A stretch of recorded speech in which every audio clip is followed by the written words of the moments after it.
It's time for the old time happy hour.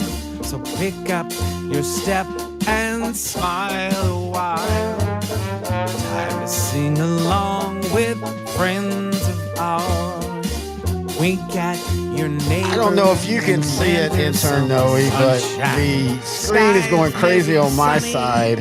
I have to enlarge it to make it where it doesn't. But anyway, this is our every other week happy hour. How you doing, buddy? Doing well now. How are you? Oh, listen to you in your deep velvety tones as you're coming in live. Noe is going to be spinning the tracks tonight. It's the Noe Nighttime Hour right here on KCUM. Anyway, so as you can tell, because I'm wearing the official batting helmet of the Texas 2 team, we're going to start this happy hour off talking a little baseball. Of course, if you don't know, we are OutDrank The Coverage, L4 Media, based in Dallas. We talk all Texas sports, and that means we also talk all sports, just like this show or this episode of Texas 2 Seam. We're going to talk the Rangers, but we're going to kind of do a little step up and look at all of baseball. And so to start that, what are we basically 2 full weeks into the season? What are your thoughts so far on the baseball season? Hey, can you hear me? Yep. Yeah, okay. Sorry, I'm having some issues with the output. Anyway, it's early. This is the top of year. This time of the year I really like to find out who's pretenders and who's contenders. Just looking at it right now, the NL West is pretty stacked right now, and the AL West is kind of just meh. But it does host the team with the best record, the LA Angels, which was kind of a big surprise to me. Yeah, it's early. You're in baseball specifically. You're going to have what I call the 20-day teams. Pittsburgh has been doing it for the last couple of years, where they jump out early and then they just kind of slowly fall back. You and I did feel, though, that, and I know a lot of people made fun of a lot of the things that LA has done over the last few years, but you and I both felt one of the things they did right was hire Ron Washington. And I do think that this will be the year that you'll start seeing that. You'll start seeing what he can do for that team, because, I mean, he did it with the Rangers. He took a young team that had some talent, and he, we all got to go back to 2009 and remember every one of those players had to hit for that team to be as good as they were. And almost every one of them did, including a reclamation project like Josh Hamilton, and finding a spot for Michael Young as he was still kind of figuring out where he was going to play, because you had so much talent coming up at shortstop and second base. And so I do think that he's going to make them better. But yeah, this is very much, baseball, it's fun. One of the most enjoyable things I like is when you have the first couple weeks and you'll have people projected to hit like 372 home runs and things like that. And I think the Angels are going to fall somewhere there. But let's stay in the West. You said it's meh. I mean, to me, it's all comparable outside of the Athletics. They're going to be terrible. But I think what's going to make the West look worse record-wise, but maybe make them better playoff-wise, is I think the Rangers, the Mariners, and the Astros, and I think the Angels can hang around, but those three specifically, I think they're never going to get that far from each other, because they're going to play each other so much during the season. They're going to keep bringing each other down, just like how Seattle swept the Rangers in the first matchup of those two teams this past weekend. Yeah, Seattle just has elite pitching right now, and it's just going to be hard to beat them. The good thing is, as a Ranger fan, their offense still can't match that outstanding pitching staff of the Mariners. Oh, I thought you were talking about the Rangers. That's how it's been for the Rangers so far this year. Their pitching staff, for the most part, came out of the gate, I don't want to say better than expected, as expected. Jacob DeGrom, as long as he stays healthy, he's going to be fine, folks. It's going to take him a while to kind of stretch it out. You saw the brilliance of what he could do the first couple games. He's struggled the last couple games. Kamar's going to have the ups and downs that a rookie, or basically a rookie. I know he got a couple starts last year. I think he still qualifies for the Rookie of the Year this year. Jack Leiter, he's going to have ups and downs. But I think so far, for the most part, the pitching has not been terrible outside of the 2 losses in Chicago, where the bullpen really kind of spit the bit. But the overarching issue, Noe, is going to be the same thing. If this offense doesn't start hitting, it doesn't matter what the pitching is going to do. Yeah, and it starts with Marcus Simeon, who's he didn't have a really good 2024, and is kind of carrying it to 2025. Batting average is not good right now. I think I was telling you I was kind of shocked. I was probably out of all the stats that you see for the first 2 weeks, which again they're always taken with Yeah. a grain of salt. The biggest stat outlier for me was the fact that George Springer, who's never batted over 250, if I'm not mistaken, has a 375 batting average to start the season, and Marcus Simeon has I think a 123 batting Now, average. part of that is he's kind of been a late starter. He's one of those that slow starts, but it's not just him, man. This offense, and they brought in a new hitting coach, but it just feels it's just an extension of last year. Look, I know we're in a different era. I accept that. Guys either go for walks, home runs, or strikeouts. That's fine. But what made the Ranger team that won the World Series in 2023 was the situational hitting that wasn't just the great big bombs, but it was Evan Carter hitting double after double after double in the playoffs when you had a guy on second and you were up a run and needing to add to it, or you were down a couple runs and you were trying to dig back into it. And we haven't seen that. Now, one positive is if he stays healthy, Josh Young has come back, and he's really the only guy that's hitting, and he's hitting like the machine that we thought he would. But again, will he stay healthy? I feel like he's just going to be one of those that is just always going to be missing 20 or 30 games a year. Yeah, and he's so vital to this Rangers offense and defense as well, but specifically the offense. If he can't stay healthy the whole season, it's just going to be like last season where the Rangers are going to have they're going to struggle mid-season and lose all chances for a playoff spot. Wyatt Langford, another Rangers star, he's on the injured list recently, so they're already having these issues. But hopefully, before the All-Star break, they get back, they're healthy, and DeGrom has a relatively healthy season. Maybe he gets 25 starts. I would be elated if DeGrom gets 25 starts. But And to be fair, again, I'll just say, to be fair, so far he's not missed any time. He's pitched 5, 6. He had a 9-inning game. He has struggled the last couple games, but again, I think that's just his pitching. Again, we all in our mind, outside of 1 or 2 special seasons, we always think that Pedro Martinez never lost a game, and all that. And then you go look and say, oh, well, he was 20-8 that year. He was 20-12. He's going to have some of those games. To me, though, the thing that you said it best, though, I think the thing that's going to help them in the West, I don't think any team is going to go really, really hot and just shoot out to a 25-5 run.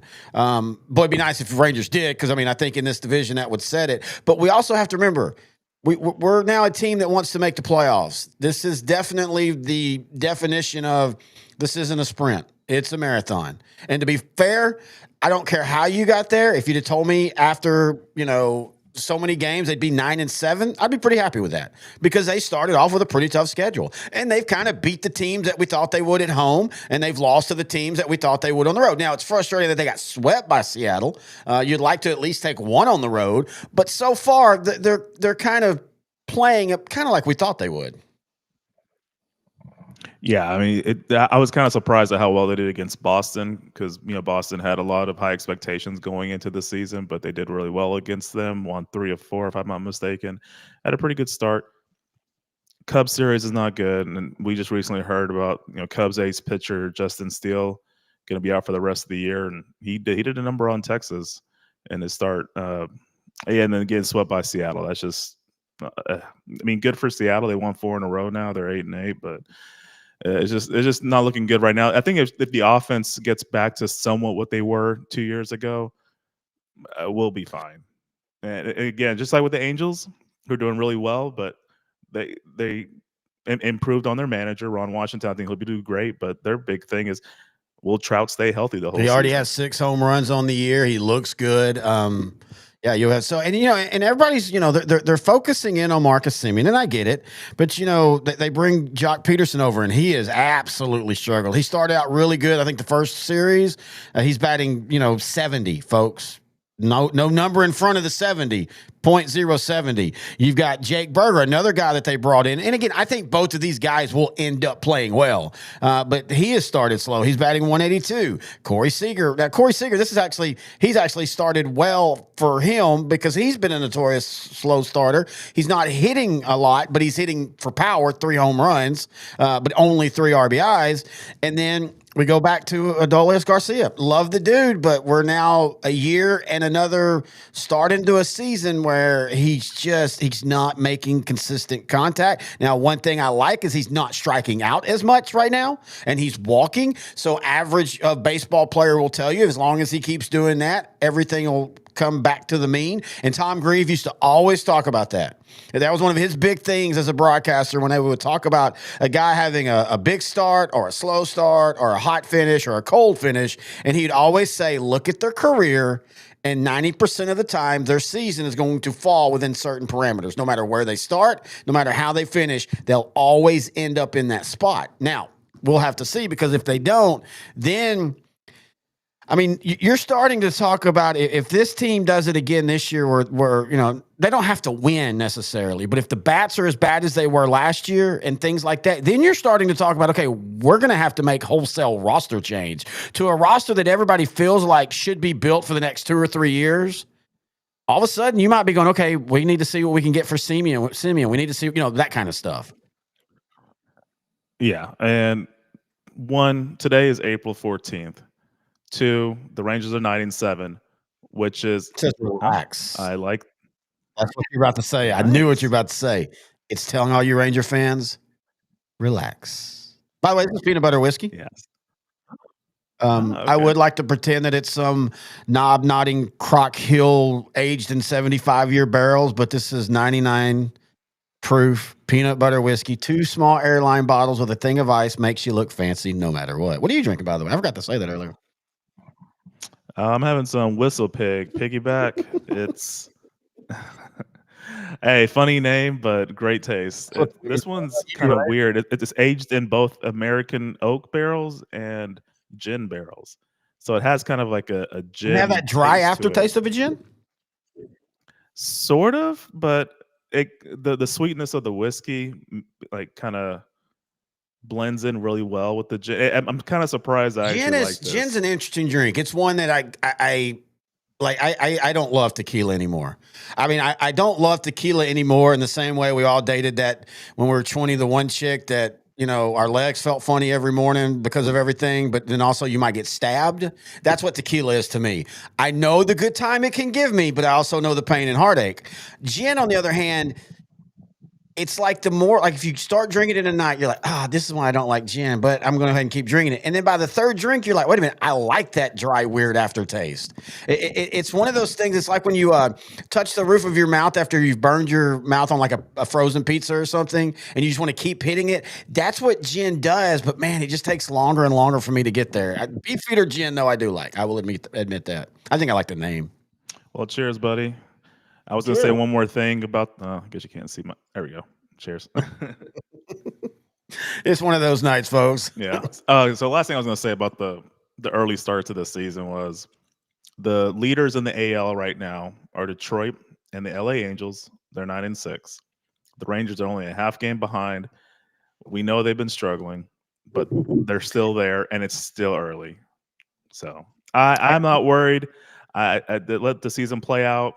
Let's see these players get back healthy and get back into their groove. Let's say Simeon get out of his slump. Let's see what DeGrom does as he's starting to get more used to the season. Yeah. And we'll see him be more of his prime DeGrom, hopefully. So I'm still hopeful. Look, I know everybody feels that like all this is being played to a Dodger coronation in the World Series. I get it.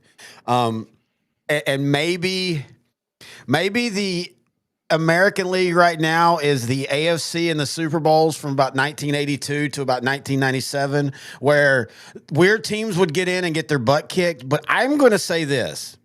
If you just like a baseball season that's going to be interesting, the American League is going to have some crazy ups and downs. You're going to see teams jump out to a 6 or 7 game lead in a division just to be caught, and they might end up in 4th place. And you're going to see 4th place teams are going to hit July, and they make that good trade at the All-Star break. And it might not even be a fancy trade. It might be something simple like the Rangers in 2023, just adding some bullpen pieces. Things like that. And you're going to get those, and you're going to see these 4th place teams that have just been kind of fair to middle and all of a sudden shoot up. I think it's going to be a blast on the American League. I just look at right now, the AL East, Toronto with $4 billion player Vladimir Guerrero Jr. They're 9-7. The Yankees are 8-7. The Red Sox are 8-9. The Rays are 7-8. And then the Orioles, who have started slow, are 6-9. I can almost promise you, by the end of the year, flip the Blue Jays, the Orioles, the Yankees, and the Red Sox. But they're all going to still be within 5 games of each other. And that, to me, even if I'm not a big fan of the style of play that's being played right now in today's game, and I'd love that to change, but if you're giving me an American League race where it's all close, that can make it okay. Yeah, just like with the NBA Western Conference, basically the seeds 4 through 10 were not decided until yesterday, and I think 4 through 8 were separated by 1 or 2 games. So I kind of see that for the AL East, and I kind of see it for the AL Central. It's just going to look uglier, outside of Chicago. I think Minnesota, KC, Detroit, Cleveland is going to beat each other up. It's just going to be. Chicago at least looks like a team right now. Like, I mean, they're 0-6 on the road, but I mean, they won 4 out of 5 at home. I mean, that's all we're asking you to be, Chicago. Just at least pretend, because I think we saw in the playoffs last year what happened with all the Central League teams that had these really pretty records, and then you realize why they had those really pretty records, because when you get to beat up on one team, and they all did. I think Chicago got 3 wins against their division opponents last year. That's a lot of losses, and that's a lot of stat padding. Yeah, but Detroit did well in the playoffs. Cleveland did well in the playoffs. So it's not like they were bad. I mean, KC did well in the playoffs. So it's not like they were bad teams. It's just that's right. That's a good point. Their records were definitely inflated because of Chicago. Yeah, anyway. So we talked a little bit about it. Baltimore has been a surprise. It's still not terrible. I mean, again, 6-9 after 15, you're good. You don't have that's. The thing I always say, and I'm not going to pretend like I created it, but the old saying and it's different numbers. Some say it's 60, you're going to win 60 and lose 60. It's what you do with the rest. I've heard you're going to win 55, lose 55, but 60 is a good one. You're going to win 60, you're going to lose 60. It's what you do with that other games. And the only teams you have to worry about, like, I think the Braves are in serious trouble simply because it looks like the Mets, and I know it's early again, we keep saying that, but the Mets look like they're around to stay. And like last year wasn't that big of a fluke. They're 10-5. Philly feels like they're starting to heat up. They're 9-6. The Marlins, they're a surprise. It's cute. You're going to do this, but I think the Braves could be in trouble simply because if they get too far back, it's going to be really hard to run down on the top teams. Now, of course, you've also got the wild card, but damn, look at the NL West. I mean, you're talking about the Diamondbacks. A lot of people's like, if the Dodgers can't make this World Series, a lot of people think Arizona. People don't realize how good Arizona is. Like foundationally, roster-wise, their staff, everything about them is built the way that they want it to. And yet here they are 9-7, 4 games back already. And that's with the Dodgers kind of struggling as of late. They went 4-6 in their last 10. Yeah, the Dodgers had that historic start to begin the season. I think they went 8-0. I think the best record for a defending champion to start a season. But I'm kind of surprised at how well the 49ers, the San Francisco Giants are doing so far. They've been doing pretty well to start the season. I kind of saw them going maybe 81-81, but they're hanging there with the Padres and the Dodgers. So it's going to be another wild west like it was. I think 2021 and 2022 were pretty epic seasons for the division. So the NL Central is probably one that's going to be a 2-team race. I don't really see the Cardinals or the Reds or the Pirates really contending. Yeah, I think the Central is going to be I think the Reds and Cardinals will contend inside their division. I think only one wild card comes out of this division again. But I think all those 4 teams are all going to just kind of beat each other up and keep each other close. Again, this is what's so frustrating when you look at a Pirate squad, that if they would just try, they are in a division that there's no great team. There's some really good teams. I think the Cubs have the beginnings of building back into being what we thought they were. Man, it blows my mind that they only ended up winning really 1 World Series and making 1 other playoff with that group. It felt like they were about to do what Baltimore did. I mean, Boston did when they finally won theirs back in 03. Like, then they were just going to run, the next 20 years, they've got 5 World Series. The Cubs took a big step back. The Brewers, I mean, we even joked about this on our Texas 2 scene we did a couple weeks ago, where I said, is Doug Melvin still the GM there? Because they still build the team like Doug Melvin did. Like, they fit perfectly being close to Minnesota, because the Twins of the 2000s are the Brewers now. They're going to make the playoffs. That's cute. That's sweet. We'll see you when you get beat out of the first round. Man, you hit the nail on the head there. And I think last year was kind of a shock that they did so well, because Craig Counsell left to go coach or manage the Chicago Cubs. But yeah, now they're still going to be a good team, but I really think it'll be a role reversal. I think I made that prediction too in our preview of the season, that Chicago was going to win this division. I think Kyle Tucker's already off to a really fast start for the Cubs. And I think him and all the other pieces they have, they're going to kind of get them to probably close to a 91 season. Yeah, but I just, again, this is a long time. We don't know where draft picks and all, where trades happen and stuff. But I still contend that by the end of the day, the Dodgers are going to have a crazy record. But maybe the Padres finally, that would be the most thing that happens in sports, where the Padres aren't tearing down. In fact, they've added some big money, but they tore down a little bit. And everybody said, okay, they're about to take this really big step back. And then boom, here they are. They've started out 13-3, the best record in baseball. They're undefeated at home. They're 3-3 on the road, but playing 2 quality opponents in those. And if they put pressure on the Dodgers, the Dodgers are the one with all the questions. It's weird. There's so much the favorite that that becomes the worst thing. We go back to what the 90s, the Cowboys in 93, 94, 95. You're so much the favorite that all the pressure's on you. Like, you don't have a way out of it. You've either win or you have had a very unsuccessful, down, bad, whatever you want to use as your description for that season. Yeah, and I'm not sure how far they're going to go, but they'll be good. You don't know. I don't think it's a full tear down. They're kind of coasting right now off of Tatis and Merrill on offense. So it's a good point. We'll see how long that lasts. You've seen it in years where, and again, like I said, this is why I love it, because we can just overreact, find the contenders and pretenders. But the Padres might fall back down to a 500 team for all we know. I've got to find that Butch Davis. Yeah. It's so funny because you and I see it all the time, but then when I go to look for it, it's really hard to isolate. But it's a famous defense coordinator, Butch Davis. I think it's right before the Eagle playoff game, the first one, 92. I think it's that one. And he's going, today we're going to find out who the pretenders and who the contenders are. And it's just the way he says it. It's just so lovely. Such a thick accent. Love it. All right. Do you have any more baseball stuff you want to talk about?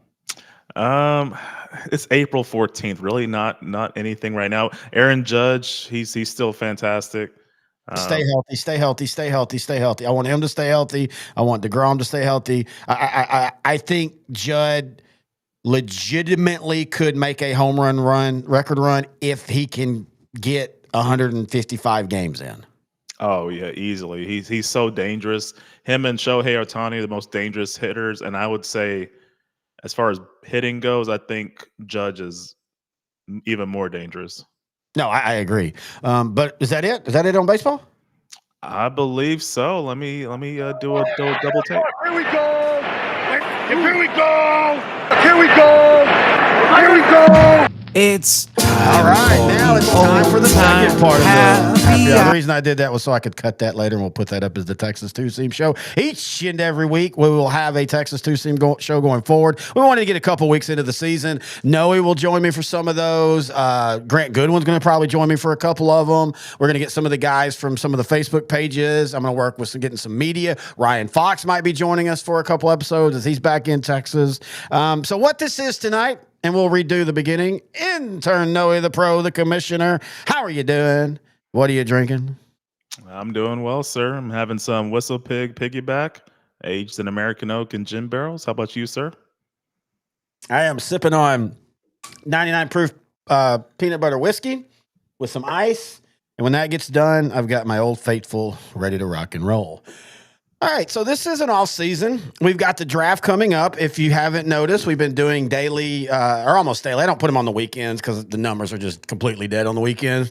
But we're putting out little draft previews. In fact, tomorrow Dallas goes up, and then starting on Wednesday, two a day will go up to complete the 32 before our draft show. Because draft week next week we have another happy hour. We're doing a mock draft. It's me and intern Noe, the pro, the commissioner. We'll probably also use one of those computer ones where you're actually drafting with everybody and y'all just you pick what you're going to draft. Or we might just do one that's just me and you, and we just alternate the draft. You know, like we'll flip. You pick first, I pick second. We'll have to figure out the rules. Are we going to do trades? I kind of feel like we should just go through a straight 1 through 32.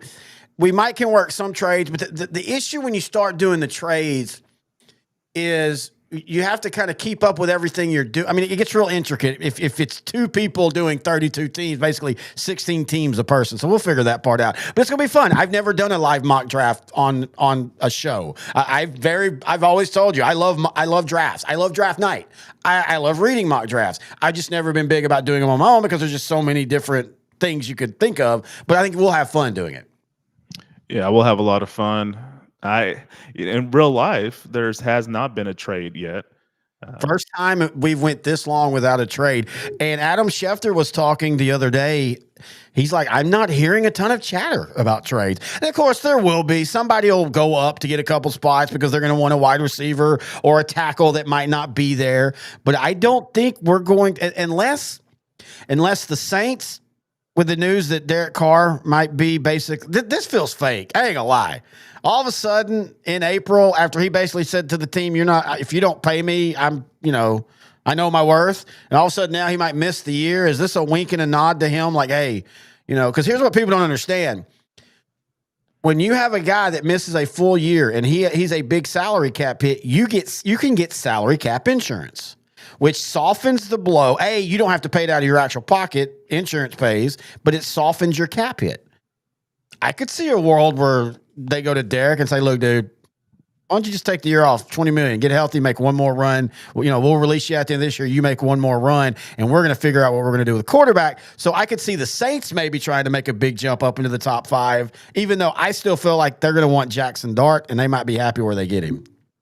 Or they get Aaron Rodgers. And they do both. You get Jackson Dart and Aaron Rodgers. Now, you're going to have to understand that Aaron Rodgers is going to do the exact same thing that Brett Favre did and tell the young guy, my job isn't to teach you. But that's fine.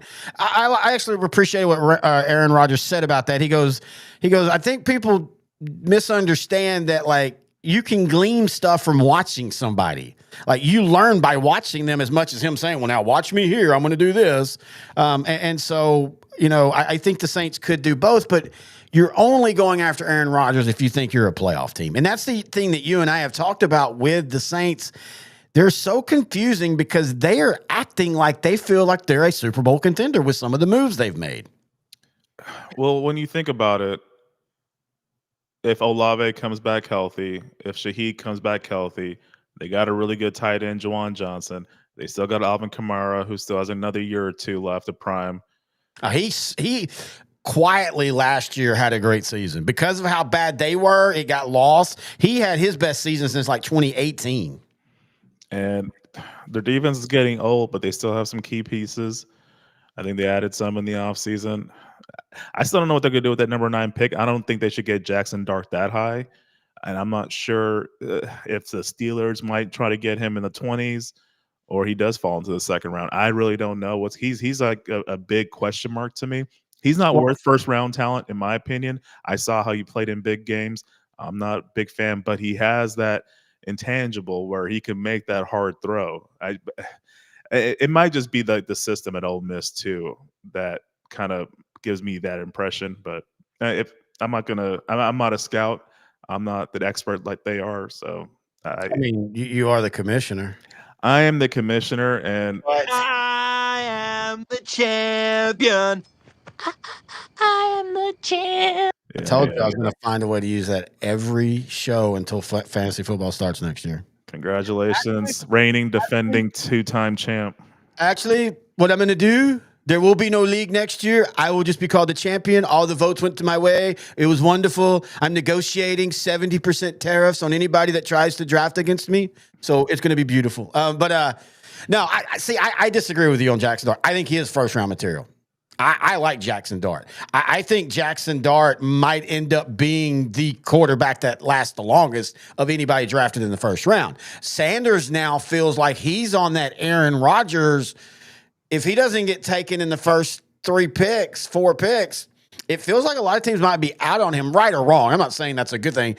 He might end up falling all the way to the back end of the first round. Yeah, because they just like with Aaron Rodgers 20 years ago, it's a need thing. And if these teams already have a franchise quarterback, why would you waste a first-round pick on a guy you're just going to sit? The Atlanta Falcons would like to talk to you. Boy, wouldn't it be funny if they didn't drafted him? If he fell to the teens and they drafted him again. That would be so funny. After they got Michael Penix, after they signed Kirk Cousins. Yeah. And I love how a lot of people are acting like that move paid off. Penix was the 3 games he started. I mean, he wasn't terrible. He was better than Kirk Cousins, but that wasn't saying much at that point. Is Kirk Cousins done, or was that just a struggle year? Because we've seen older quarterbacks do that. Joe Flacco. Hell, Joe Flacco just re-signed with the Cleveland Browns, and my bet is he's your starting quarterback week 1. They might go with Kenny Pickett the first couple of weeks just because, but I have a funny feeling Joe Flacco's going to be back. So is Kirk Cousins done, or was this just a bad year? Well, if the rumors are true, he did hurt his shoulder during the Cowboy game, or I think the next week against. And that tracks. He was good in the Cowboy game. He had been good up into that point. And then all of a sudden, the one thing that Kirk Cousins does so well, and that's a beautiful deep ball, especially inside the hashes over the safety, they weren't getting over the safety anymore. So, I mean, he could end up, as of right now, he's going to be the backup next season for Penix, or some team like the Browns or the Saints, they want a really good veteran quarterback in for this one season, and they'll do a trade. I don't think unless Joe Flacco gets hurt or Kenny Pickett gets hurt, I think the Bills, I think the Browns are like, it was Joe Flacco or Cousins. You don't want both. You bring them both in, they're at the same level. Then you're playing with that whole, we don't have, you don't have a good quarterback when you have 2 okay quarterbacks, because you have to keep going back and forth. I think this was their move saying, all right, we're out on Kirk Cousins. I mean, and the Falcons, oddly enough, because Penix Jr. is on a rookie deal, they're not in cap hell, so they can be perfect. They've even said we're perfectly fine if we have to keep Kirk Cousins for a season. Because here's the thing. Unless he completely goes against who he is, Kirk Cousins will be your best backup you will have. He will help. He will be for the team. He's hurt and all, but we can all make fun of him being milquetoast and, he's more cracker than a cracker and all that, and he's whiter than snow. But the dude seems to be the type that's like, okay, I'm not happy, but this is what I'm paid to do, so I'm going to go do my work. Yeah, he's a good locker room guy. He's solid on the field. I'm going to go ahead and say it was his shoulder injury that basically led to him having a bad 4-week stretch, which ended up getting him benched. So I still think he has something left. I don't think he's done. But I just can't really see him with his contract being a backup the entire season. So I will say the Falcons need a pass rusher. They messed up last year when they didn't get Dallas Turner. Well, and that was the biggest thing about what they did there. That was the biggest thing. It wasn't like a situation where, okay, there's nobody else. Nobody wants to trade with you. You're just in a weird spot in the draft.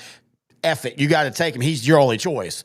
They had so many rush in a wide receiver. What about Marvin Harrison Jr. with Kirk Cousins last year? All of a sudden, a solid wide receiver group becomes a great wide receiver group. That was the biggest issue that you and I had on draft day. It wasn't just the deal. It was like, there's so many things you're doing right here that you're messing up, if that makes sense, because of you're going with a quarterback. No, I completely agree with you, man. Penix might be the right decision long term. I don't know. But they definitely needed a pass rusher in 2024, and they need a pass rusher in 2025. So they need to, at some point, address that.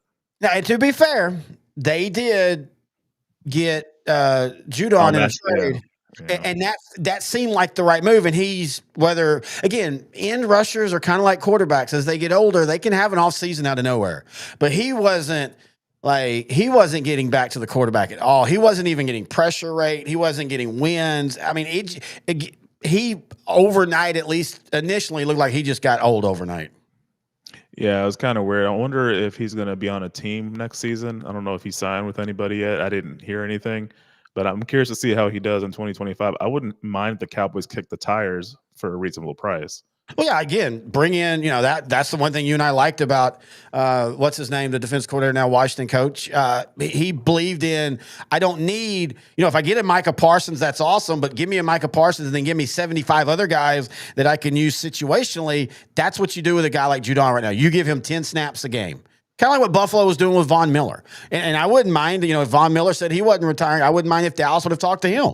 Because, again, just rush him 10 times a game. Situational, get 9 sacks. You've had a good year from him. Hey, I love depth on a team. And to reference the Dallas Stars, there's no team in hockey that's deeper than the Dallas Stars. And it shows on the ice. They're a top 3 team. They're cup contenders. They've been on a losing streak lately, but I'm worried about that losing the way they did to Vancouver, up 5-1 with about a minute left and losing 6-5. That's that kind of crap, man, that we talk about, like losing games, having a chance to win a World Series and then it slip out. I just hope this year for them they're not mentally burnt. And that's the thing about De Beers. That's always been his thing. First couple years, you love him. And then the third year, he starts to kind of grind you down. And it doesn't sound like that. I'm going with the idea of they're doing a lot of different combinations right now. They're trying to get playoff ready. They don't want their guys being out there getting hit too much. I'm using positive poly. But, man, all of a sudden that Colorado first round matchup looks a little scary. I mean, just like last year with the matchup against the Knights. The West is pretty tough right now, especially the way the playoff format's set. You're gonna play a really good team in the first round. I do not like the format. I get it when they switched it over. I get it. You're trying to create rivalry hockey because in the West at that time, the way the divisions were, once Detroit went east, and that took a lot of the Dallas, Colorado, Detroit. They always just seemed when they meet in the playoffs, it's going to be an interesting thing.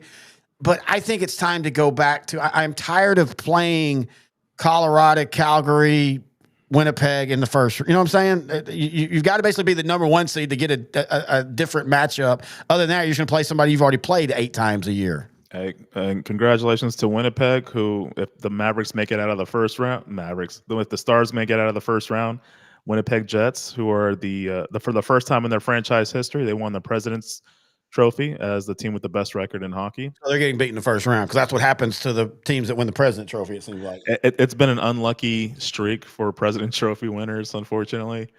But they had a great season. They had a good season last year. They just got bounced in the first round. Their goalie, Connor Hellenbuck, is probably going to win the Vezina for sure. And I think if it wasn't for Leon Draisaitl with the Oilers, he'd probably win the Hart Trophy too.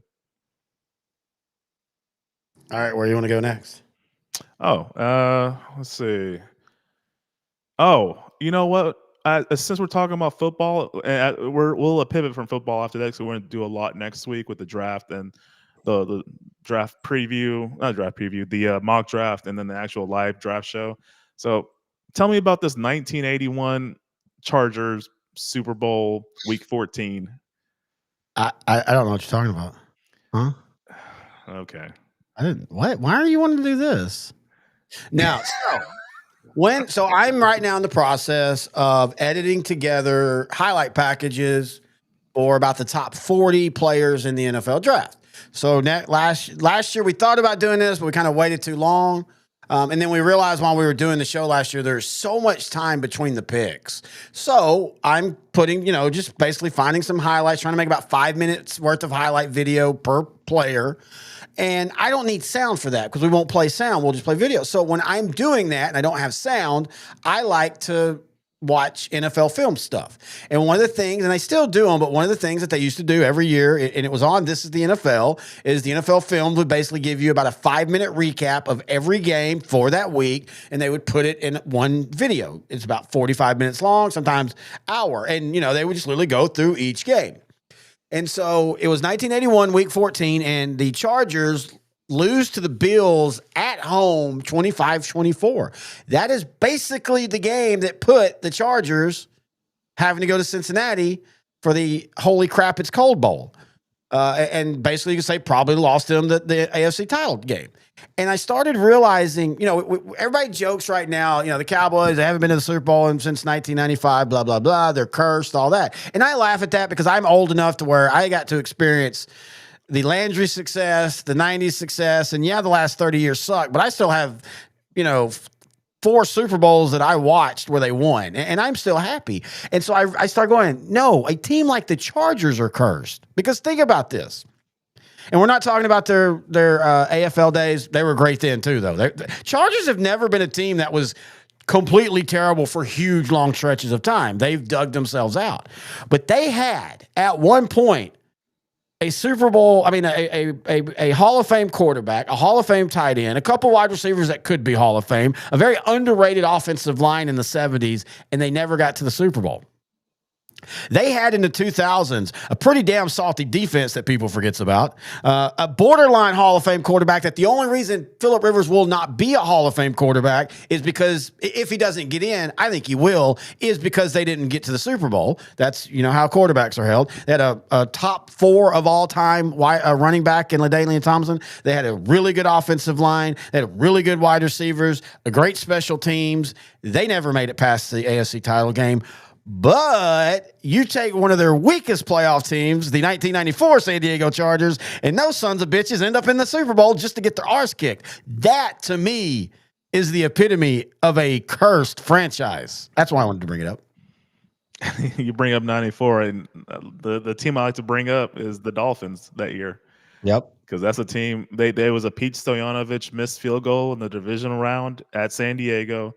That would have put Miami into the title game against the Steelers. I think they would have beat the Steelers. I think they would have had a better matchup against the 49ers than the Chargers. The Chargers were definitely outplayed in that Super Bowl.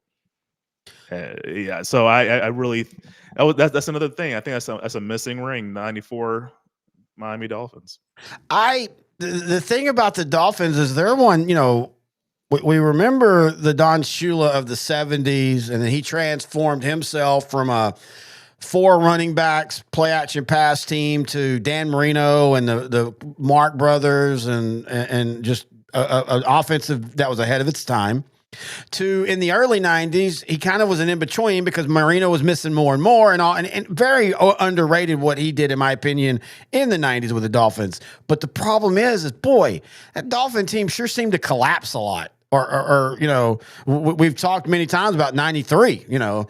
I still remember after the Leon Lett play and the field goal and the Dolphins win, they go to break and they come back and it was the NBC crew and they were like, we've just seen a Super Bowl. This is the Super Bowl preview. This is going to be the Super Bowl preview. It's going to be an awesome game and all that. And the Dolphins don't even win another game that year. Yeah, that was the year Don Shula got the all-time wins record, and that was their last win of the year. Like you said, they were 9-2, lost their final 5 games. Now, Marino got hurt early in the season, but he was on an MVP trajectory. Him and Randall Cunningham, actually. Philadelphia and Miami, they kind of almost mirrored the season. They started off really hot, like 4-0, 3-1, something like that. Now, the Eagles just cratered. I think they finished 8-8, but the Dolphins, they were one of the best teams in the AFC with Scott Mitchell. And I can't remember who the other quarterback was, but they were stringing together win after win. Wasn't Dave Craig there? I can't remember. Wasn't it Dave Craig that beat the Cowboys? Who was the quarterback? What did No, Craig? Scott Mitchell. Scott Mitchell was the starting quarterback that game? I think so, because I remember him getting a fat contract after that season because he was somewhat good for the Dolphins. Yeah, but I don't think it was. He might be. I'm looking. I don't know why I thought it was Dave Craig or Steve DeBerg. Oh yeah, you heard the Berg. Yeah, it was Steve DeBerg. Yeah, Steve Scott DeBerg? Mitchell, Okay. yeah. He was 24 41 for 287 yards, 2 interceptions. He really wasn't great. He just it was. Look. It's one of those that now it's fun to chuckle about and they can have it. But if that game would have been 65 degrees, even without Emmitt Smith, Dallas probably would have beat the crap out of them. That was the year Emmett won MVP, and Dallas didn't win a single game where Emmett didn't start and finish it. So you had the Atlanta game the week before. Yeah, against the Falcons. I think he had one carry, got hurt, and then Dallas just didn't do anything of note on offense after that. The Falcons to Dallas back then was really weird. Either Dallas would win easily like they had done in 92 on Monday night, or the blitz for the Falcons would get to them. And like it had in 89 or 90, 91, 90. Damn, I'll get right in a minute. 90 was, well, that was Babe Laufenberg. But then in 93, Falcons was always that team that kind of just either gave Dallas a hard time or just got their break speed off them. Why are we talking about them again? Well, because you want to talk about the 81 Chargers. Why do you say it's a bad thing? It's not a bad. This show is us just having a conversation instead of on G Chat and without all the sexual and racist stuff we say, and just talking sports. So that's literally how we do sports. I'm gonna say that's a lie. We never talk about anything but Bible verses. Yeah, we always find the most. Listen to this effed up one. I need to go ahead and constantly delete our chat though. Yeah, that's reminding me.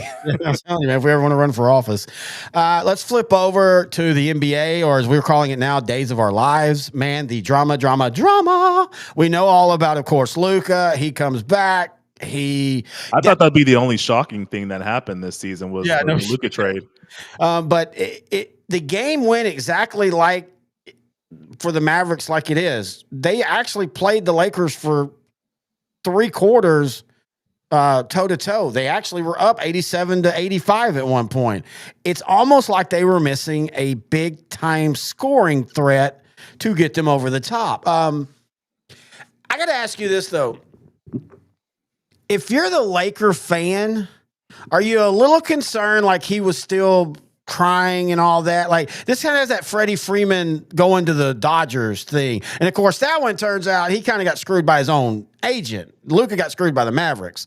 I know there's been a really interesting thread going on that the what ifs of what if the Lakers, let's say they get beat in the first round, which is very possible. And then next year they're okay, but they're not great.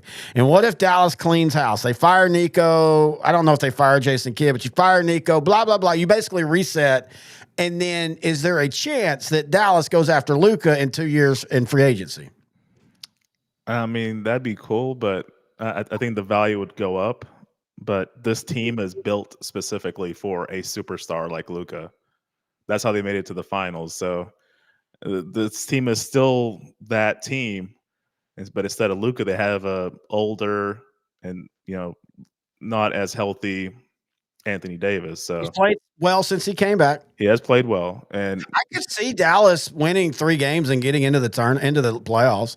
They start Wednesday against the Kings. It's in or out. It's win or go home the first 2 games, right? Yeah.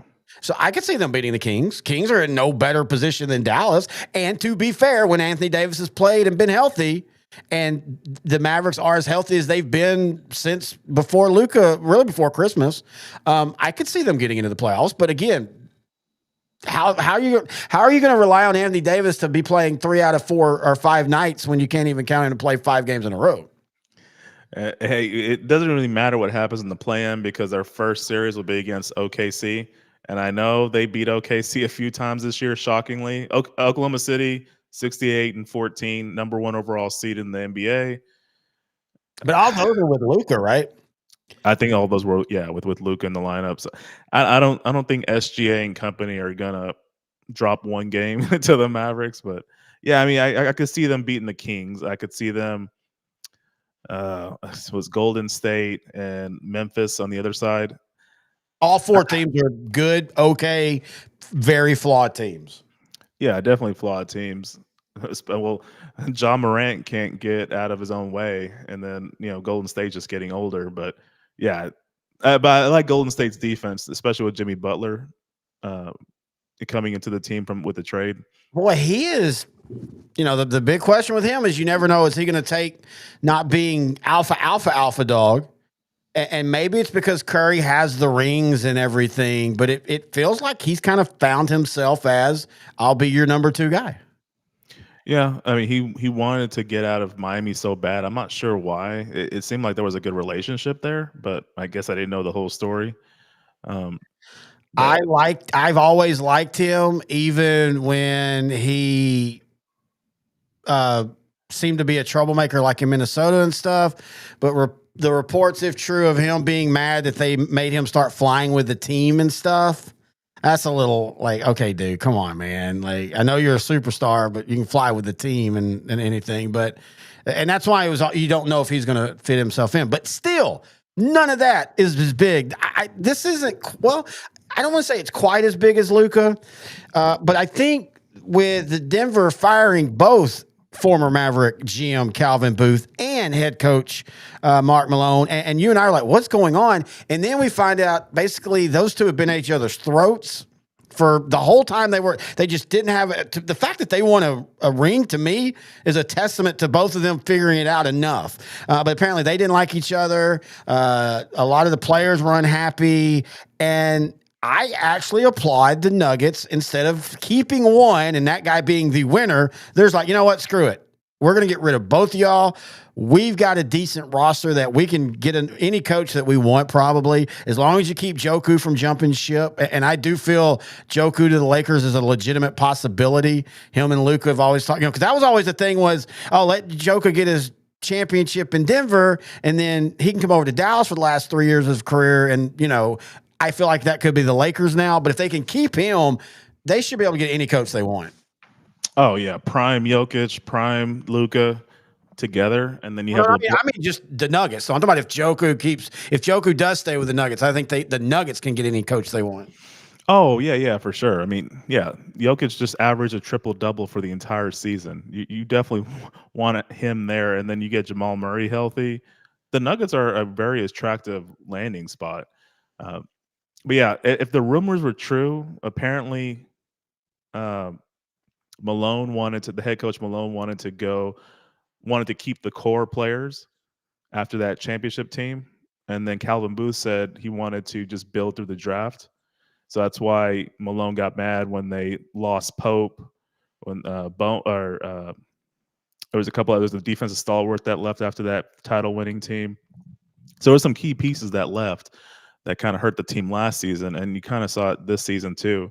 And there's also the rumor that Malone didn't want to play some of those younger talent that were drafted, even some that probably deserved a starting spot. So yeah, he's that old school. He's Dennis Leary from draft day. What's the problem with rookies? They're rookies. So like the Kroenke, the Kroenke family, they own the Nuggets. They just decided, hey, both of you are acting like children, and you're ruining Jokic's prime years. So we're just gonna get rid of both of y'all because you two can't work together. Yeah, and you're both sabotaging the team. It's very selfish. Now, I'm just saying this is a rumor. I'm not sure if that's the real reason, but this is the rumor that I've heard. It's been confirmed by multiple what of the NBA guys that I trust, and apparently this wasn't like even a big secret. Like, The biggest thing is like, if this was actually true, what you're saying it is, I would never hire Calvin Booth or Mike Malone ever. I can't trust them. well, I can't trust them to put winning above your own ego. Well, I mean, yeah, but that's Jimmy. So by that account, if you were an NFL guy in 1994, you're never hiring Jimmy Johnson again because he put ego ahead of winning. Like I actually was about to pitch to you if the Mavericks want to mea culpa and figure out because look, I was on board with saying while I didn't like the players they got, I understood the trade.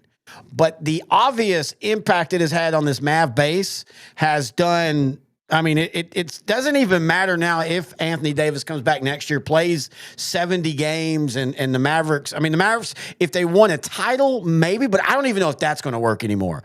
For whatever reason, and I don't mean it like I don't know, but I'm just saying it overall. Dallas and Luka, this was Dirk 2.0, except for they traded him. I wouldn't be mad if the Mavericks fired Nico and brought in Calvin Booth, because Calvin Booth put together a roster with the Nuggets. I mean, he's the guy that built all that. He's the guy that got Jokic. He's the guy that built one of the deepest rosters for their NBA run that year. That is true, but he needs to hire a coach that has the same philosophy as him, where he wants to build through the draft. Because that's what my Mavericks are probably going to have to do that. But again, that was the disconnect. They have no draft picks hardly. Okay, so I guess that's not going to be an option unless they start trading other assets. But that's what you're going to. If you're the Mavericks, I think you can make. You can bring in somebody next year that's not Luka, but like a lot of people are saying that Durant is been like, I'd like to finish my career in Dallas. Somebody like that, and if Anthony Davis plays good and he's healthy-ish, the Maverick team will be a 4 or 5 seed next year. Again, this team is not terrible. Luka, though, drugged them from being a play-in team to a 4 or 5 seed. You can get another player that can do the same thing. But if that doesn't work, I could see them, if they're not in the top 4 next year going into the All-Star break, I could see them tear down. That would be very interesting, having KD on the Mavericks, because you'd have Lively, you'd have Gafford, you'd have Durant, you'd have Anthony Davis. Those would be like one of the tallest lineups in NBA history. A lot of length, a lot of athleticism. You're not making Anthony Davis be the center. You're not making Kevin Durant have to play much defense. No, you're letting him play the 2-3. You make him a tweener. And Durant can still score. Speaking of the Suns fire their coach, that one made sense, though. And give the Suns credit, man. 2 years ago, they almost got there. They tried to keep that roster going a little bit longer. It didn't work out, so they're realizing it now. So they're firing their coach, and you're going to see them kind of rebuild. They're lucky, though. They've got a young guy they can still build around. You're not having to do a complete rebuild. You can trade Durant, all that, and you still got Booker, get a good coach, and you're back to being, because the West is so volatile. It's a year-to-year thing right now in the West in basketball. On service, I like the idea of adding Bradley Beal to Durant and Devin Booker, but I think they just didn't mesh well, and I think they hired the wrong coach, Mike Budenholzer. He won a championship with Milwaukee. He had some great years there and with Atlanta, but he's more of like a defensive-oriented coach, and I don't really think that was going to be a good fit for Phoenix at all. I still think Budenholzer is a really good coach, but I just think he needs to be somewhere where, kind of like Dallas, where it's appreciated and he can capitalize on the bigs like Gafford and Lively and Anthony Davis. Yeah, I think football is the sport that you can take a bad group of defenders and scheme your way, and smoke and mirrors, as we like to call it. That's what Mike Zimmer did so well in the early 2000s and things like that. But in basketball, there's only so many schemes you can do. Your guys have got to be able to play defense. So bringing a defensive guru to a bunch of guys who are not really defensive minded, I think that's like oil and water. It's just never going to mix. Yeah, that's very true, sir. Very, very true. I'm looking forward to the playoffs. I probably won't watch a lot of it, but I'll follow it. Do you have any early predictions of who you think is going to make it to the NBA Finals? I don't know who makes it. I would like to see Oklahoma City get theirs. I really, really would, because they're one of those classic teams that everybody thought where they were going to be. They were the Phillies. I mean, the 76ers before the 76ers. They were young. You had 3 great players, 4 other really solid players, and they just could never quite break through. Whether it be Dallas just going on their magical run or Golden State catching, they just could never break through. And so I would like to see them, because they legitimately, small town basketball can thrive. Look at Indiana, look at Oklahoma City, and their fans deserve it. They have a good group of fans. I don't blame the fans for them moving from Seattle. There was nothing the fans could do about it, but at least they've went there and been successful. They're not like New Orleans, who's went down there and you're like, okay. or Charlotte. That's why when everybody makes this whole, oh, well, this is some big thing to get the Mavericks to Vegas. If they really wanted to bring a team to Vegas, there are 4 or 5 teams that consistently are at the bottom that would be easy. The NBA would never allow a top 5 market team who for the last 20 years has now been to 3 NBA championships, won one, been a consistent playoff team. They're not going to let that happen. That conspiracy never made sense. It's so weird to think of Dallas as a top 5 market. Yeah, we were going to have that talk last couple weeks ago. We just never got around to it. Again, there's so much we want to talk about, but we start locking in on 1 or 2 things. But yeah, that's a weird thing, but it is. I mean, it's a big market. It's a huge market, but it's a sports market in general that is so shadowed by the Cowboys that it makes you think the other teams, and a lot of times also it's been owners who have leaned into we're just small little Rangers and we're the small little Mavericks before Cuban, so they didn't have to spend. But yeah, the Mavericks and the Rangers feel like they're in a small market, even though they're not. The Stars are just weird because NHL still doesn't like actual coverage of it. Still seems to stop, anything south of Colorado, you better be in the championship or you don't get talked about. But I mean, this year, as good as they've been on the forefront of I've read a lot more articles about them.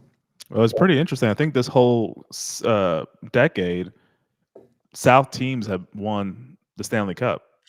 Tampa, Colorado's technically South, more West, but still. Yeah, but as far as and then Florida last season. Florida last year. Well, that's like and then Vegas 2 years ago. Yeah, in Vegas 2 years ago. But that's like I was listening to a hockey podcast the other day, and they were talking about, Dallas and this newfound success over the last couple of years. And I'm like, I mean, we can call it a fluke all we want, but 2020 they made a cup. Yeah. Won 2 games. Yeah, won 2 games. 15-16, they got beat in the second round by a Stanley Cup team in Game 7. Like that, everybody looked at that and said, "That was 2019." Second, yeah. St. Louis Blues, yeah. That was pretty much I'm sorry, but 2016, who'd they lose? They lost also to the Blues. Yeah, but didn't the Blues go to the Western Conference Finals? Yeah, they went to because it was also a divisional round. It was a big blowout in Game 7. Yeah, that's right. And then the 2019 was overtime and lost. But and then 2021, they didn't make the playoffs, but everybody was hurt that year. And then since 2022, they are a consistent perennial playoff and 2-time Western Conference Finals. So again, that kind of goes to that people forget about them so much that they act like this is some newfound, oh wow, the Stars haven't been anywhere for a year or for a few years now. And it's been the exact opposite. But again, that's that small town feel. Yeah. To answer the question I posed to you, I think Oklahoma City, they're just the most well-rounded team in the West. They're just so much better to me than everybody else. I like Houston's story. I predicted they'd get to 50 wins this year. They got to, I think, 52. But having said that, and the Lakers, they have the star power. You could just see them willing themselves into the Western Conference Final. But I think the overall, I don't think there's really any flaws with OKC, and I think they'll make it to the finals. And I think they'll play the Celtics. I think the Celtics are going to make it back. I love Cleveland's story. They hired the Golden State assistant, Kenny Atkinson. He implements the Golden State offense. They have enough front court defense and Evan Mobley and Jared Allen. They have scorers and Donovan Mitchell. And I like that makeup of that team. I still think Boston, if they can hit their 3-pointers consistently, no one's going to beat them. Yeah, I think they beat Cleveland in a 7-game series.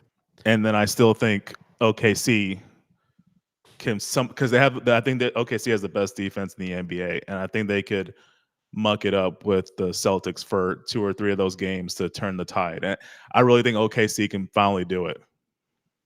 Like I said, I hope so. And if the Celtics win, I'm fine with that too. I don't have any opinion on the Celtics. Yeah, they beat the Mavericks last year, but dude, that was we were just so shocked to be there. Like we didn't even care. I mean, yeah, I'd like to have them, of course, played better and made it a little bit more of a series, but other than that, it didn't really bother me. Hey, you know what? Yeah. It's time for the Suck What? What sucks? Well, this sucks.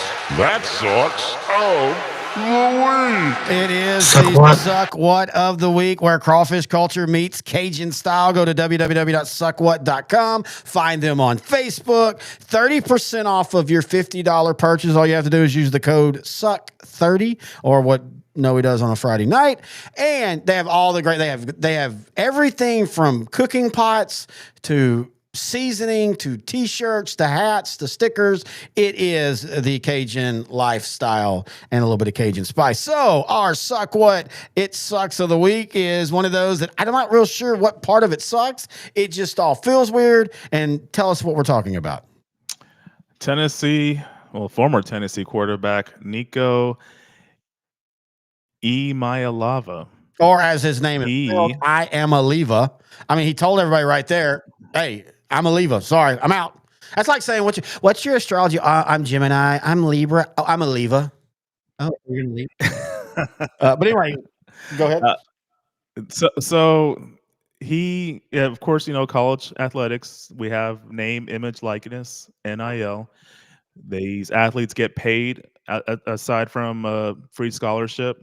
They get paid with sponsors through the university. Nico wanted a higher salary. Reportedly, he was making $2 million and he wanted $4 million. And he basically, instead of going to practice, he chose to not go to practice while the negotiation for the NIL pay bump was taking place. Tennessee head coach Josh Heupel decided, well, no one's bigger than the team. We are going to not bring you back for next season. So Nico's in the portal. I'm not sure what team was going to pick him up and pay that salary. Apparently, Oregon's already talking to him. Like he's not going to lose. Everybody was doing his own, you messed up. He's not going to mess up. He's going to at least get the same $2 million he got somewhere else. He has 3 years of eligibility Solid still talent. left. So not again. Look, you and I have had this discussion many times. I am 1,000% for the nil. Players should be paid. You want to call him selfish or greedy? That's fine. It's a job. People have got to start realizing it's a job. Are you going to take less money to win your championship at your job, or are you going to play for more money? I think what he made a mistake, or his agent, or both, and I think the reason why Heupel wants to move on is this came out of nowhere. Like they had done this thing where they had a dinner at Josh Heupel's house, all the quarterback room, everything like that. They were, spring ball, all that. Everything was going great. And then these rumors started breaking, and his dad and him are saying, no, this isn't true. I'm happy, all that. And then he's not happy. I think if he would have handled it like you should and told the coach, hey, look, I'm looking to renegotiate my deal. I might take some time off, whatever. I think Heupel might let that go. I think he would have at least appreciated that Nico looked at him Yes. face to face, eye to eye, man to man, and told him the situation. And especially with today's college athletics, that's understandable. Now, in saying that, players are going to outworth themselves. That's going to happen. That's okay, folks. This isn't a scoreboard thing where, the players win this time and no, the coaches or the school wins this time. First off, the NCAA is about to just have revenue sharing, which will get rid of a lot of this anyway. And while I'm 100% happy for the players, I do feel that there needs to be some guardrails. There needs to be some guardrails. But the problem is my argument all the time is, well, if you're going to do guardrails for players, shouldn't there be guardrails for coaches? So here's what I propose. Fair point. Here's what I propose. Going forward, players should be able to sign more than a 1-year contract, because people don't understand when a guy commits to his school on a full scholarship, that's a 1-year guarantee. It renews at the end of each year. So folks, it happens every time. Coaches tell players all the time, well, you can stay on here, but you're not going to play. So it'd be best if you go and find you another school. And so don't give me that loyalty bull crap. But here's the thing I propose. Okay, if you do a contract and you want to transfer, you have a buyout of that contract. That's how coaches work. Here's the thing I think, though. If you're going to do that, you go two ways. Either the other school does your buyout like it is with coaches, or both coaches and players have to start paying the buyout out of their pocket. They can't have another school pay it for them. They've got to pay it. Hey, look, for since the beginning of time, it's been a different rules for coaches and players, and I never understood that. I can see a coach going to a kid's house, meeting their family, telling them they'll take care of that kid for 4 years, and then at the end of that next season, when they have a somewhat really good record and a better school wants to hire them, they leave before the bowl game. So to me, that was kind of BS. And I'm glad players can start leaving even before bowl games. They could, uh, do transfer portals and be eligible immediately because coaches can do it. So why can't players? Yeah, that's the biggest thing everybody wants to touch is transfer. Well, you can only transfer once, or if you transfer more than once, you have to sit a year. Okay, then coaches have to sit a year too. I'm perfectly fine with that. Yeah, I agree with you. Yeah. And the thing that pisses me off about this is I know this is amateur athletics, but this is a moneymaker. And you could pay Nico $5 million. Heck, Texas Tech just got a bunch of NIL money recently. I wouldn't be surprised if he goes to Texas Tech. Texas Tech is one of the rumors. One of the ones he's supposed to be talking to. And this is that would be a good destination. They have a really good head coach. This is prove it year for McGuire. If McGuire doesn't, if they don't finish at least in the top 3 of the conference and 10 wins, I think he's gone. I agree with you there with the 10 wins. I think if they get to 10 wins, I think he's okay because they've been gradually progressing. And by the way, historically, they don't get 10 wins anyway. This has been the problem with Texas Tech. This is the whole thing. Once Leach got them and I love Leach. Yeah, magical season. Magical season 2008. But if you actually looked at his average breakdown, he was no better than Spike Dykes. They have consistently been for the last 30 years an 8-4 team. They've had some better years. They've had some worse years. Nothing wrong with that. But they've always outsized that expectation. And so, I mean, with that fan base, they love high scoring, entertaining games. So if they're 7-5, whatever. If they're 8-4, whatever. Can you score me 45 to 50 points? If you can do it, and it's the thing you like. I tell you, and you to an extent, but I tell you that was the Rangers in the '80s. Like the Rangers in the '80s, man, we didn't care that they would go 81. They'd go 81-81, or they'd go 85-70. Something like that. But they would win and lose every game 9-8. So it was fun. We didn't care. Hey, well, yeah, it'd be great if they win, but you know what? We went for 3 games, and this is back before this was normal. We went to a 3-game series, and we saw 27 home runs between the two teams. But yeah, Texas Tech. But the problem is their fans. They outsize that though. They think that why can't we be 10-4 every year? I think they can now in the conference they're in. Again, when we did the winners and losers of the new Big 12, you and I said teams like Texas Tech are winners because now there is no reason that Texas Tech isn't year in and year out at least in the running every year for a Big 12 champion. Yeah, they can get talent. I know it's West Texas, but the people football's in West Texas. But we're talking about that. That's more high school. Let's talk about college. But where do you think the players that play across the nation come from? Like West Texas, West Texas. I know. Oh no, I'm not crapping on West Texas, but I'm just saying there's not much. No, he craps on West Texas. Yeah, but you know what there is at Texas Tech? The ladies. Texas Tech, year in and year out, it's considered one of the hottest campuses because a lot of Dallas-Fort Worth oil money daughters go out there, and they end up marrying, and their third divorce, all Texas Tech oil field hands. But no, I agree with what you're saying. I was just giving you a hard time. But yeah, you're right. Texas Tech, and to be fair, Lubbock's interesting. So Lubbock has an underrated. And I don't want to say it's like Austin because Austin's liberal, keep Austin weird even though now Austin's corporate. But Texas Tech has a really good, thriving college life. It's just you don't know about it unless you've gone there. And that's what you're talking about. The perception is, there's nothing to do out there. Yeah. Going back to their money, man. They were able to get Big 12 Player of the Year. This is on the men's college basketball side, JT Toppin, to come back for another year. That's mainly because of the NIL, and I'm not sure what the amount he got, but I'm pretty sure it's in the $4 to $5 million range. They paid a softball pitcher like $4 or $5 million. Hey, that's and that's the thing I love about NIL is because sports like that, softball, I don't know what other sport, but like tennis or whatever, you're going to get someone that is marketable, someone that people like. They're going to get more money than they've ever made that they're ever going to make in their life in that Well, sport. I'm going to say this, and I've said this before to you. I don't understand our country in that we're capitalist until it comes to sports. And then it's socialism, and we need to make sure everybody gets paid the fair. We need to have caps.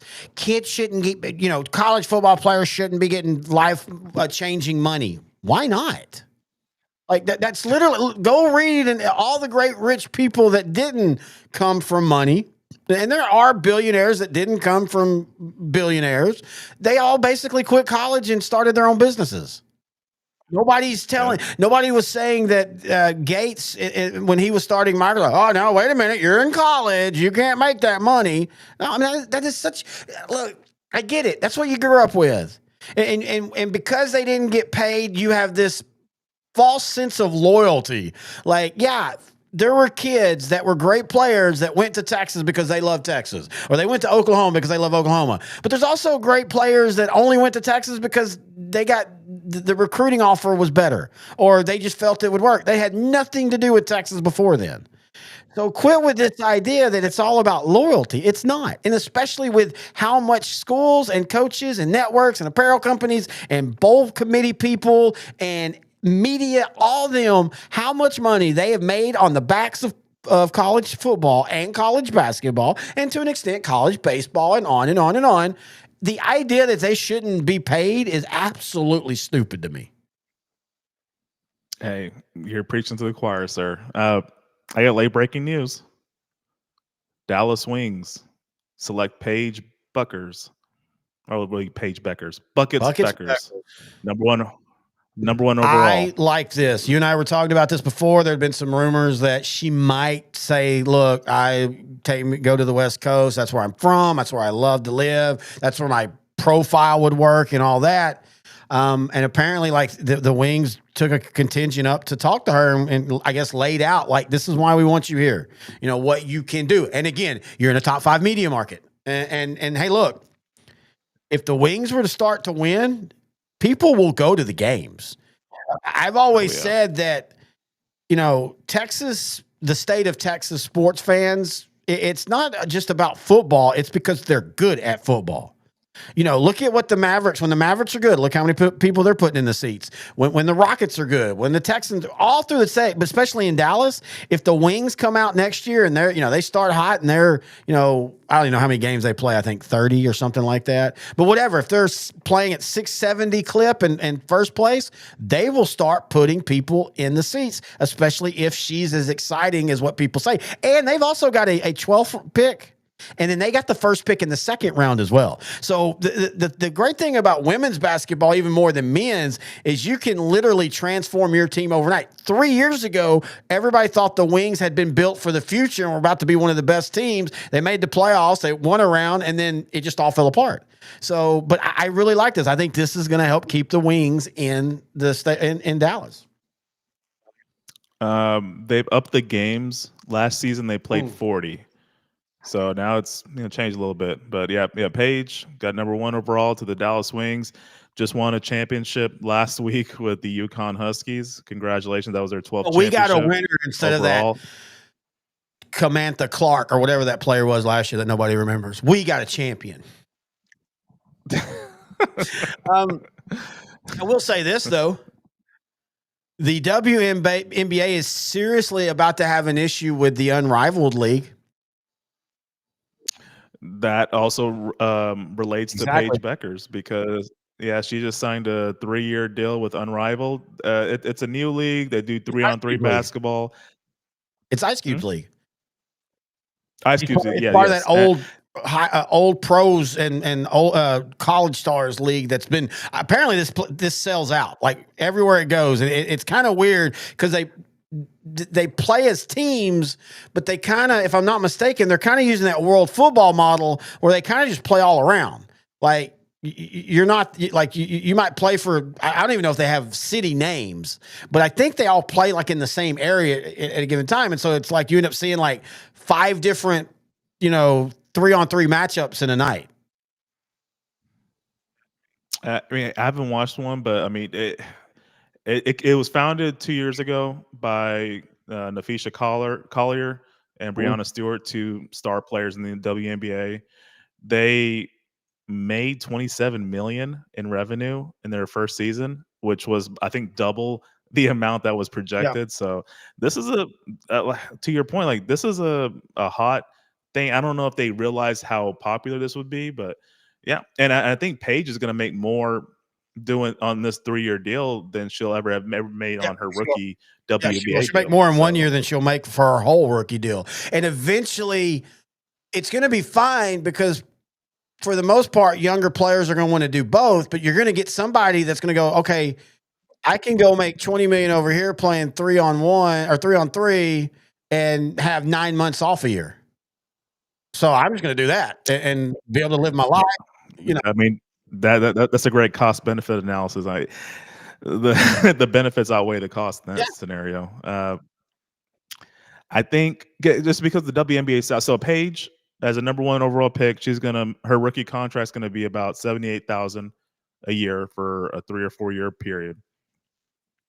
That's the WNBA made a lot of great strides last season with Caitlin Clark and Angel Reese bringing some popularity. Of course, social media helps with that, but they're still lagging behind. They're still at a They still deficit. lost 40. They still need help from the Last year was NBA. their best year financially since I think it was year 2 of Houston's great title run of the night. That's one of those dynasties forgotten. And they still lost $40 million.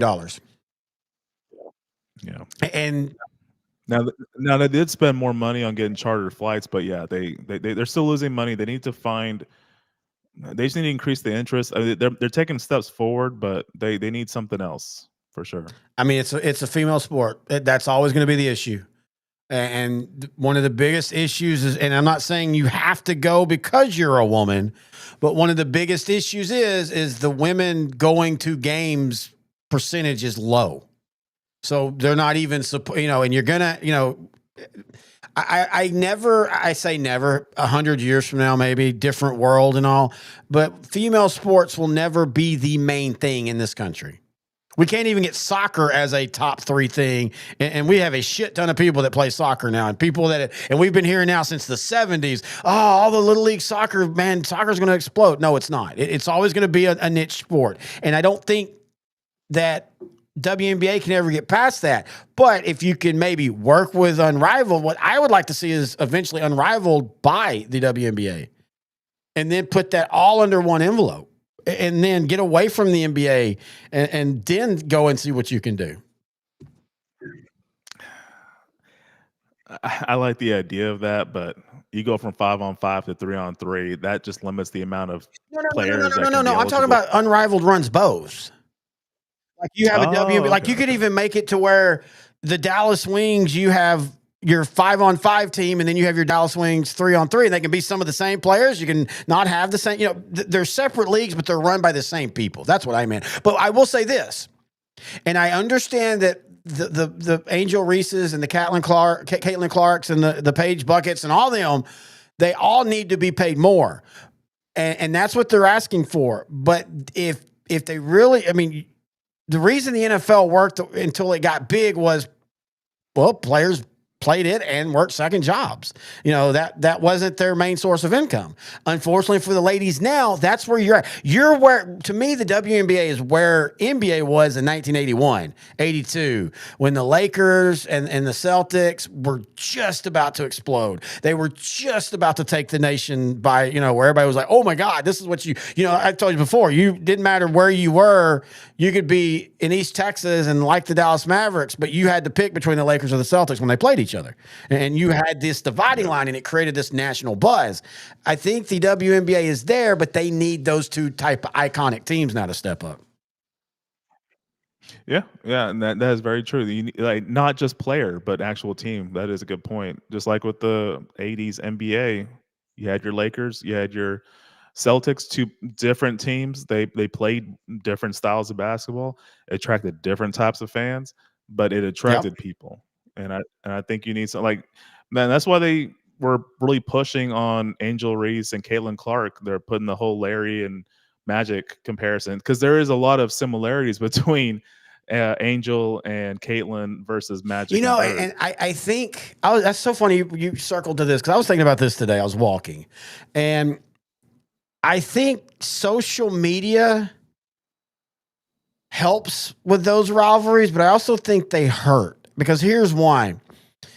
The Celtics and the Lakers, they didn't talk to each other like this. They don't. There's a great story about when the ice finally thawed between Magic and Larry Bird, and it took a commercial being filmed at Larry Bird's place where they were going to both be in, and they both say, if we didn't ever film that commercial, we probably would have never really learned to like each other, because they didn't see each other, Tom. They couldn't respond to each other in social media. So you had all this mysterious and aura around these two rivalries. The problem with Angel Reese and Caitlin Clark is whenever some hot shit starts up, the other goes, oh, no, I didn't mean it that way. She's a great player. It's like, no, don't say that. Be like, no, screw you, bitch. I'm better than you. Like, you need that. Look, you and I joke about it all the time. What makes wrestling fun is 90% of it has nothing to do with what happens in the ring. It's the story. It's the interviews. It's the trash talking. We know it's fake, but it's still fun because you just want to see what they say next. I wish the WNBA would work on that a little bit better with their social media people. It's funny you bring that up, just because part of the intrigue from their title game appearance in college was they did the John Cena taunt that you can't see me. And then Angel did the ring. Yeah, but that makes WrestleMania is this weekend. Are you going to watch? WrestleMania is this weekend. Is Hulk wrestling Kerry Von Erich? I don't even know. There's something I need to tell you about Kerry Von Erich. Better wrestler today than Hulk Hogan is? I bet Kerry Von Erich right now could wrestle a better match than Hulk Hogan. I'm calling it now. I'm kidding. Rest in peace, the tornado. What's the big storyline right now? I know John Cena went bad. Is that still the big thing? I've heard it's been awesome. I've heard that's been one of the great storylines of the last 5 years. That he's went not only bad, but full bad, like not even stone cold, you're no, he's like, no, F all you. I hate you kids. I never really liked you. So he is buying 1,000% in it. Yeah. From what I've heard, he just basically talking about all the times that he was booed when there were, the Vince McMahon was pushing Cena down everybody's throat. So he's just bringing up stuff that makes a lot of sense. Like, if we were in his shoes, we would also be pissed off at the fans for this. So it's pretty good. And then, Cody, Dusty's kid, he's kind of grew into a main event star. So they pair well with each other. And I think the other thing is CM Punk finally has a main event. He'll main event. Is he going to wrestle a mirror?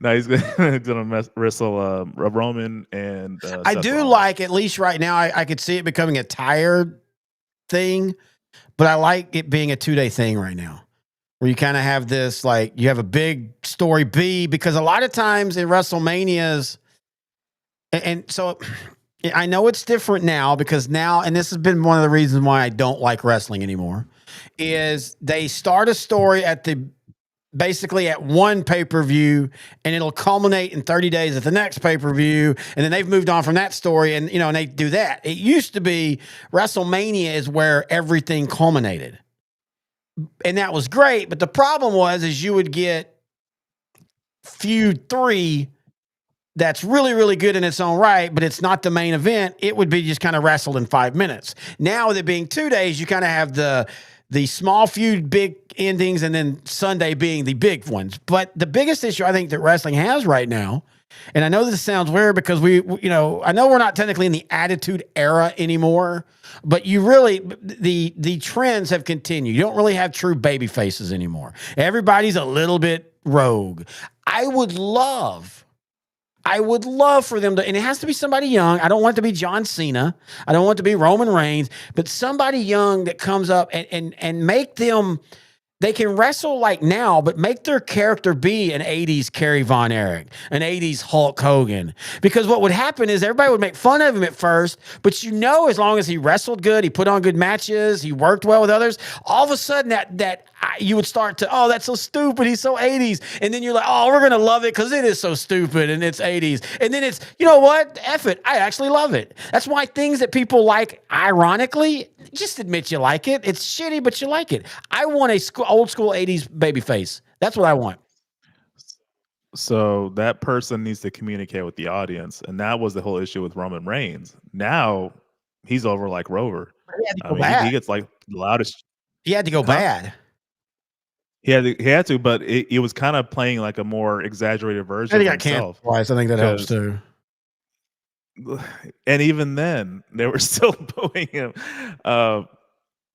Him just being like a badass, basically, and so like because you could see that it was him being himself, like just kind of like a smart ass. And no one's gonna bully him. He's not gonna just be a pushover. It kind of like what Triple H was during his prime, where he kind of like had a smart ass remark for anything. The thing about him, and the thing that I think always hurt Roman is, and I don't mean this as he's not intelligent, it's just it's different. Triple H was so whip smart in responses. He was so good on the mic that even if you didn't like his character, you still enjoyed his mic work. Same thing with Michael PSAs. And I think what hurt Roman was it became more scripted after that era. So he kind of had to follow. Like I remember hearing one time he said suffering and succotash. So that kind of symbolized WWE at that point in time. But now he can just say whatever he wants. And you're kind of seeing some of like what you were saying about Triple H, where he's kind of quick-witted. You just never got to see it because the script told him not to do it. Well, and I think also, I think he tried so hard to not be The Rock that it was a detriment to him because you had some of the things that you do well that The Rock did well. And I get it. You know, that's your cousin of 400 degree. We don't even know how close they are, but that's his cousin. And, you know, they always talked about that. But no, I tell you what I watch wrestling-wise. You know what I've been watching? WCW has a channel on YouTube, and it just shows all old stuff 24/7. It's just streaming old stuff. I watched just the other night, I watched the Hulk Hogan NWO turn. Oh, that Brought me was back fantastic. to late 1996 all over again, dude. Like, I still remember exactly where I was. Because I've always told you this. I had gotten away from wrestling at that point. You know, I grew up in the 80s. Never was a big WWEF at the time guy, but I still watched them. You know, the free ones. Because, you know, I didn't start. I paid. The only time I ever paid for pay-per-views of wrestling was at college when I was back into it. But I got into it. And then, you know, the early 90s, just kind of got away from it. Every once in a while, I'd see a match. And, I remember that. And where I was working in Longview, Texas at that time was an athletic club. And the time I would get home from working, if I worked nights, would be right when TNT was showing the second showing of WCW. They'd always show it live, and then they would show a repeat immediately. And I just, one night making soup, it's on. I started watching it. And like the second episode was Hulk flipping on NWO. The second episode, and I was back into wrestling for a good 10 years after. Well, about 7 years.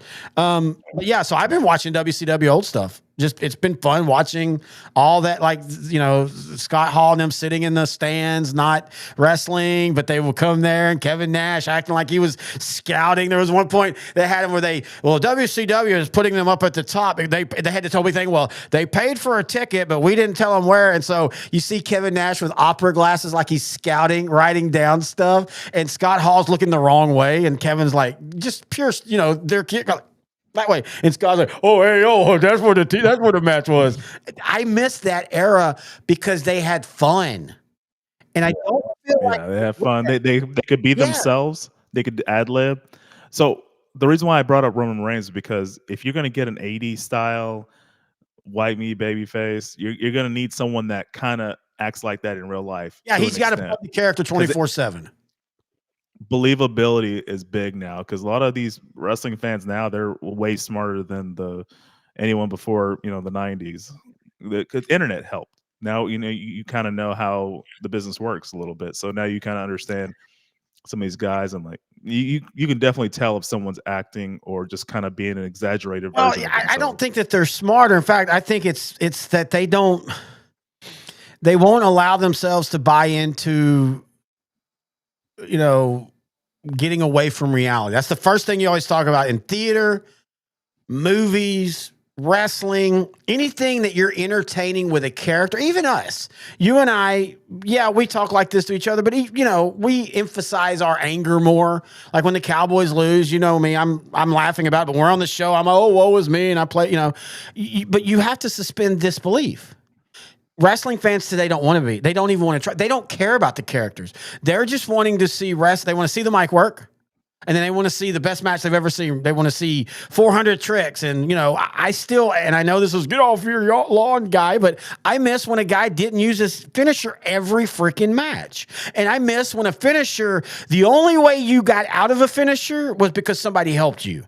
So like if Jake the Snake dropped the DDT on you, you were gone, but somebody would come to the ring and pull you. So you did. Nowadays, no finisher finishes anymore. In fact, sometimes you'll see them do it 2 or 3 times. Yeah, that is a really good point, and I 100% agree with you. And that's kind of a reason why you and I both don't really watch the product that much. I only know what I know now just because I still follow a couple of channels that I followed almost a decade ago when I met some English people at a pub who were here for WrestleMania in Arlington, I think 2016.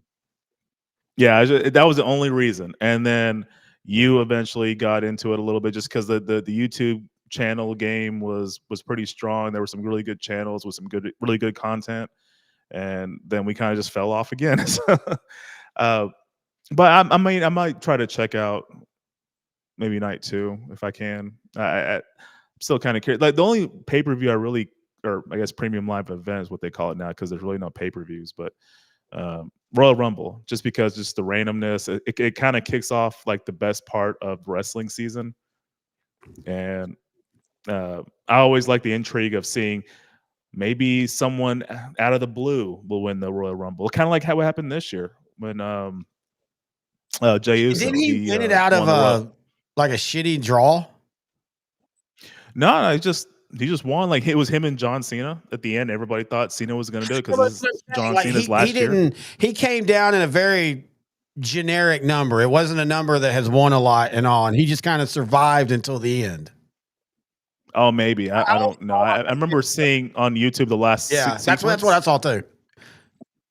But I'm not sure what number he drew to enter. And I do want to state, I do still every few months read into wrestling and see where it's at, just to see if I'm interested. I'll even tell you, I watched a couple highlight videos. Nope, still don't like wrestling. But I just, and I don't care to see the greatest matches anymore. In fact, again, I always felt that one of the best South Park episodes is the wrestling episode where it's got nothing to do with the actual wrestling.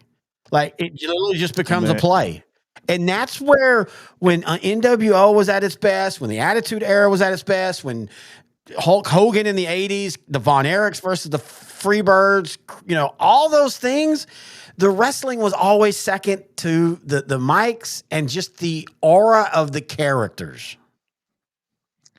I can give you an early birthday present right now. I know your birthday is a couple months away, but get really not sober. Go on YouTube and look up, I think it's Invisible Man versus Invisible Stan. Wait, what is that? I'll have to look it up after the show. Last time you told me to look at something, I spent 6 months in jail and I have to register for some reason. Hey, okay, that part was my bad, but this time I'm serious. What is it though? What is it? It's 2 invisible wrestlers. Oh my god, that sounds perfect. That's really all you need to know. Have to look and the fans and the referee do everything for it. But yeah, definitely go in there not sober because you'll really appreciate it more. I love that. I'm trying to see now. Why is this making me? I'll tell you what, it's been a weird night. I thought we did pretty good. You had some issues. You've had some internet issues tonight, I can tell. Your screen's a little fuzzy.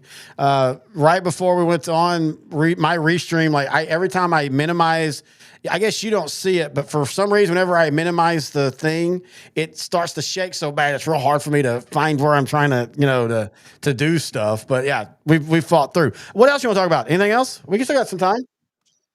Rory McIlroy winning the Dude, Masters? that's one of those I think golf loves and hates because he was the newest, hasn't done that yet. Will he ever do it? Rory has went from, he is the epitome of a guy that can look amazing for a 3-tournament stretch. He reminds me of Sergio. He can look amazing for a 3-tournament stretch, but then he can just look terrible. This was the first time since last year that all the LV players were over. Look, I'm going to say this. And we want to talk about this. Golf, horse racing, the Triple Crown specifically, Indianapolis 500. Those are the things that bowling, like seriously, bowling. Those are the things growing up as an 80s kid without a lot of TV choices you watched. Like, my dad would nap, but I can remember us watching the Masters, watching Chi-Chi, watching, Gary Player, all those. Now I don't, I only know who wins because I have sports sites that I read, but even I was captivated this week because I was really hoping he would win. But I think golf is going to have to figure out this LV PGA thing soon. They were supposed to combine 2 years ago, and apparently it sounds like now that was a bunch of, we never were doing that. We were just trying to get everybody to chill. It's actually smart. Both sides were like, look, our investors are screaming, so let's just say we're going to have a thing and just settle everybody down. But I don't like the two golf things going. It doesn't work, and the ratings are showing that. LV's ratings are terrible. Hey, but those golfers don't mind. They're getting paid a ridiculous amount of money. And with LIV it's getting access to a good network that will air their events. They were on just have no Fox problem with 2 weeks ago and were terrible. Like, Oh, the really? last one. Yeah, I know they were the TBS one or the TNT one. You expected. But they were on Fox and they were terrible. I don't even remember what it was. Whatever that was in the off season where they were playing basically night golf and they were talking shit to each other and whatever league or tournament that was, that's what golf needs. I hate to say it, folks. Oh, are you talking about the indoor one with Tiger Woods or something? The indoor one. And they're all talking shit. Happy Gilmore. They need this type of era of golf to come. Again, golf was great when you had good guys and bad guys. Perceived, yes, 100% perceived, but you still had that. And every once in a while you'll get that in golf. Like, that's one of the reasons why I love the Ryder Cup. Because they get mad at each other and they talk shit and it gets really rough. Golf needs that. It's funny you have that shirt on because Adam Sandler congratulated Rory McIlroy on X yesterday, just after he won. One of many. I think a lot of people had an emotional attachment to Rory. Just he's a good guy. He was so, he's perceived as a good guy, very marketable, business wise, and he was so dominant from 2011 to 2014, and then kind of just fell off a little bit. And the last couple of years, he started coming back, and then this year he's been killing it. Pebble Beach, Players Championship, which is kind of the de facto fifth major, just because the payout's so big. Basically called. I'm glad you actually. A lot of people forget about that. And he's probably having his best year since 2013. Yeah, I would say I would agree with you on that. I feel bad for Justin Rose because I didn't know this until today, but the last Masters playoff was 2017, and Justin Rose was in it, and he lost to Sergio. He collapsed too, didn't he? I think Sergio had to get 3 strokes in the last 3 holes, and Rose just needed a birdie. A couple pars, and he couldn't get it. We're going to talk about that. So, have you ever been a golf fan, or were you always just I know golf because it's on ESPN and I watch it? The latter. But I knew the players, and especially in the 90s, ESPN did a really good job. The one compliment I'll give ESPN is back then they did a really good job of highlighting the individual players, finding a lot of them were pretty different. I like Greg Norman a lot back then. The Shark. I thought he was really good. Marty Schottenheimer of golf. The Marty Schottenheimer of golf. That is a really good comparison. Shotty. Norman Ball. Nick Faldo I liked. There was all these individual guys. Loved Payne Stewart. Rest in peace. Rest in peace, Payne Stewart. He wore the traditional old school stuff, but he was also a huge football fan. So he wore different NFL teams every week. and that was cool. And he would have the big old like Peaky Blinders hat, and he'd wear the hose and everything, and it'd be like the Bills or the Cowboy. I always loved him. I will never say I watched golf like consistently. I played it a bunch when I was younger. The only reason I stopped playing is it's a very expensive game. But it was fun to play. It was fun to go kill a Saturday and play 18 holes and everything. I read, and this goes into what happened a couple months ago. John Feinstein died. One of his more famous books is called A Good Walk Spoiled. And he basically followed not only great PGA guys, but people. So if you don't know, in golf, the way you get to the pros is you have to either win a tournament as an amateur, or you go to what's called Q school, and think of it like the minor leagues of golf. And you have to be in the top so many to then transfer up. It's kind of like soccer though, because if you're in the bottom too far in the PGAs and you don't win enough money, or you don't have what you call a foundation win. So like if you win the Masters, you have an invitation for life to play for the Masters. If you win the U.S. Open, same thing. So if you just win one of those, you're going to always get other tournaments that want you to play because you're famous. You won the U.S. Open. Even if it was 20 years ago, that's still going to bring people over. Or the other way is you do, like say you do the Q school. And so that whole book was about that. And so there for a moment, I was really into golf. I still didn't watch it though. I would just read the results because let's be fair, watching golf on TV is almost like watching golf. It's boring. It's a nap. I agree with you on that, but I know a lot of people that really love watching it. All 4 days of a major tournament, every hole, every golfer. It's just not for me. But I guess I get the appeal. I was more interested, especially when Tiger Woods was in his prime. Oh, I bet. Mm-hmm. Yeah, here it comes out. Racism. No, Tiger Woods fan. I will always be forever grateful, and every generation of sports fans have this. Like, you know, with my dad, you go look at those, just the New York teams in baseball alone in the 50s and 60s, you know, the Willie Mays, the Mickey Mantle, all those.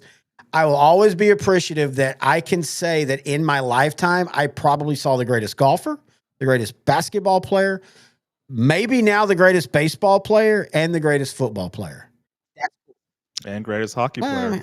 I think Tyler is okay. I don't know if he's the greatest. I think he might be good. No, but yeah, that's a good discussion, man. Ovi or Wayne Gretzky. Hey, congratulations to him for breaking the record. That was one of those records I really never thought would be broken, along with like a lot of Jerry Rice's records.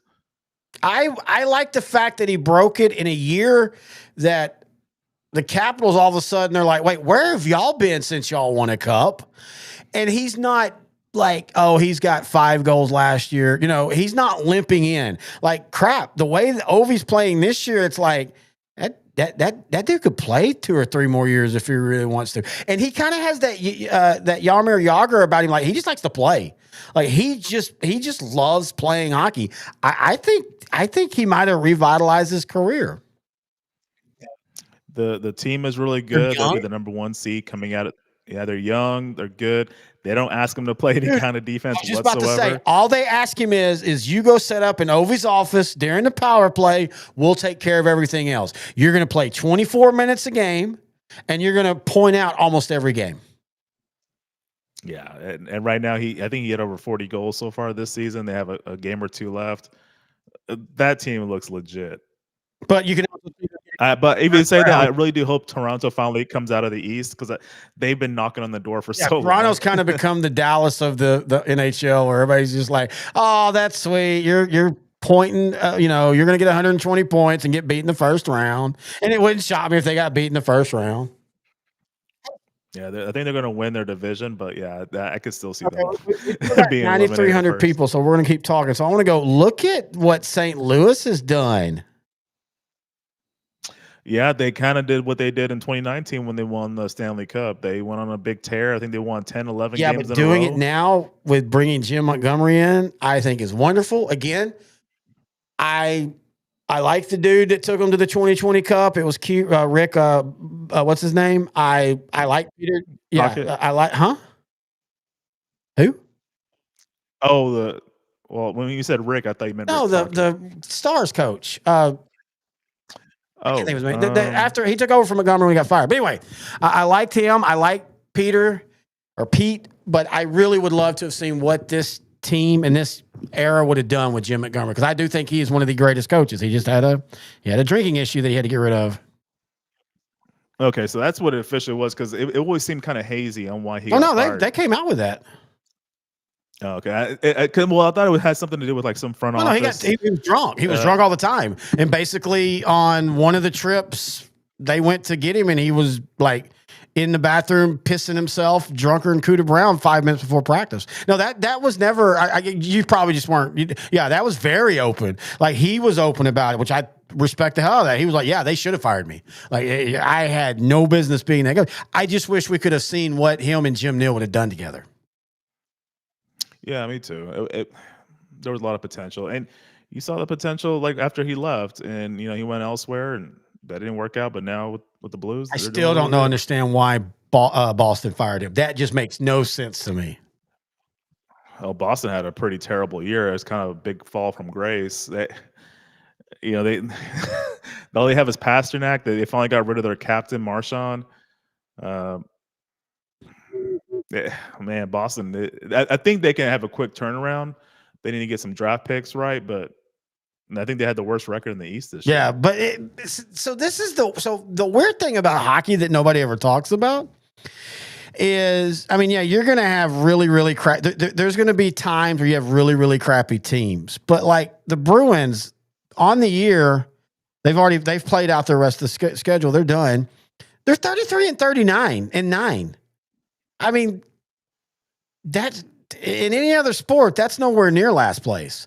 But that's just how hockey is. Hockey's really weird because it's such a weird sport that even the bad teams are going to win. They're going to still be good. I mean, you look at the last place team for the Atlantic is them. The last place team for the Metro is the Flyers. The Flyers are 33-37, dude. So yeah, this is an interesting year in the East because I hate the way the records. I hate overtime losses. I hate that stuff. But Boston had 75 points, and that's the worst in the East. It's been very jumbled. Some of the bad teams from years past have gotten much better. So a lot of these teams are just kind of beating themselves up. Pittsburgh, they got eliminated from the playoffs. Some really good, like the New York Rangers got eliminated from the playoffs, but they were only like 2 or 3 points ahead of Boston. It was very jumbled. Like Boston had 75 points. They were the worst. Like the Detroit Red Wings, they barely got eliminated, but they have 81 points. So it's not much of a difference, but and there's 4 teams in between. Well, like even the year the Stars didn't make the playoffs in 2021, they still had like 98 points or something like that. And there used to be a time when 90 points basically guaranteed you a playoff spot. Yeah, it did. It's a weird year in the East. I guess top to bottom. East, though, that's the fun part about NHL hockey and the East, particularly. The Flyers. I mean, it feels like they've been rebuilding for 5 years now. They haven't made the playoffs since like 2018. But if they can just make 3 or 4 good moves, they're not that far away.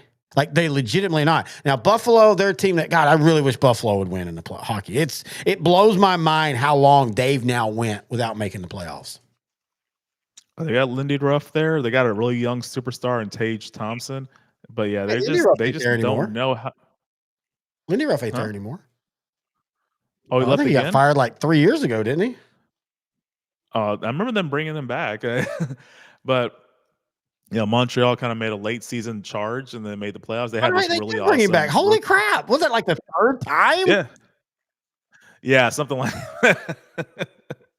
I really like. I did too. I 100% love Lindy Ruff. I loved him when he was Buffalo the first time when Dallas beat him. I loved it when he was Dallas's coach. The problem with Lindy Ruff when he was here is what's kind of always been the problem with him. I think Dominic Hasek allowed Lindy Ruff to just play crazy front lines and not worry about the defense, and he's never been able to adjust since then.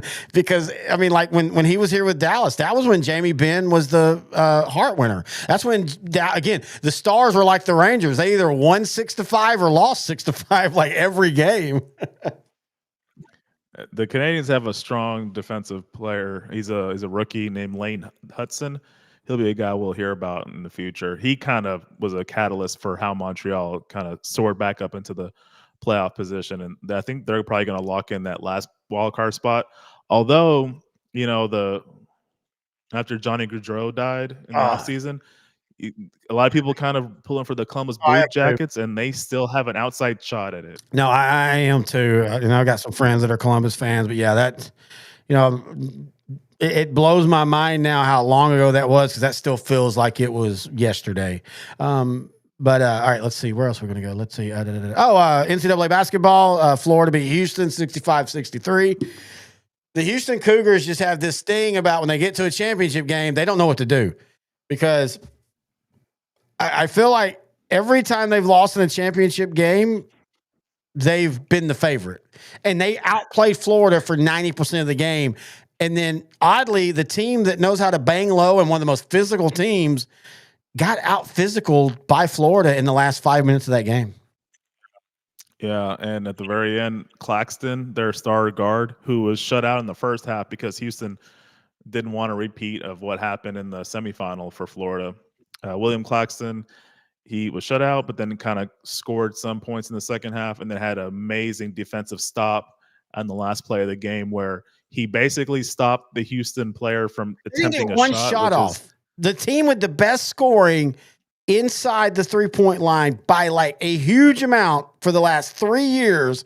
And by the way, Kelvin Sampson's done a wonderful job down there. And I like to make fun of him because there's OU coach and the recruiting issues, but literally the recruiting issues now, you'd be like, that's what he was fined for and the probation, because he was like calling a guy too many times. I love what he's done at Houston. In fact, I really, really wish Texas, I really wish Texas would have got Texas. Sports has this weird thing about people that have gotten in trouble they tend to not go for. I would love to see Texas with Kelvin Sampson in the SEC. I want Houston to win. That's the one thing you and I have talked about this. Yes, I'm a Horn fan, but I don't hate any other schools, just like in sports. I want my team to win, but I don't hate on another team outside of Philly. But that's only because you really hate them, and I'm going to support you and all that, even though you and I go, man, we really hate Philly, but man, Donovan McNabb was kind of fun to watch. And Ron Jaworski, he's kind of cool. And Wilbert Montgomery. Hey, I love that old school Kelly Green too, as much as I hate to admit it. But yeah, so I really want Houston to finally win, because I still remember the Miracle North Carolina State. I remember watching that, and I remember it happened so quick. Everybody was confused. Well, yeah, because it was like half-court shot that was airballed, but it almost looked like an alley-oop dunk. Exactly. Because it was crazy finish. And it's funny how the Houston Cougars and the Houston Rockets play a similar style. Oh, that's a good point. By the way, good call on you on the Rockets this year. Hey, once in a while I get it right. We're looking for new people. What? I'm sorry. What? Anything else? No, I think we covered everything. I can't wait for next week's mock draft. I'm not even sure what's going to happen, especially with no trade still, with 11 days left until the draft. But I'm looking forward to it, man. It's funny because I even said it on one of the draft previews. So for y'all that don't know, we recorded the draft previews 3 weeks ago, and we were like, man, so much things going to change. And some things have changed, like Cleveland getting Joe Flacco. That might make them go, hey, you know what? We might take a Travis Hunter. Or I still think I really want Abdul Carter to go to Cleveland, because Garrett and either that or somehow Abdul falls all the way to Dallas. I legitimately think in 3 years, Abdul Carter will be looked upon like Micah Parsons is. I think he's that good. And I'm going to say something that might rile some cow. I think Abdul Carter might be better against the run than Micah Parsons. And Micah Parsons is really good against the run. But Abdul Carter is physical in that old school, like Tony Tolbert style. But he also has that first step of Charles Haley. I think he's going to be special. If the Browns get him and they punt, I think the drafts are going to be interesting, because like we said then, we thought there would be so many more moves. I thought we would have to re-record some stuff. And so far, we're through 12 picks, and everything is still the same. And if there's going to be true volatile movement, you would think it's the first 12 and up. I mean, unless somebody like, I don't know, Philly. I'm just using a team because they're last or second to last. Or no, they are last. If they did a big leap up for a weird reason, I think all the action is going to be first 15. Then after that, it's going to be pretty quiet.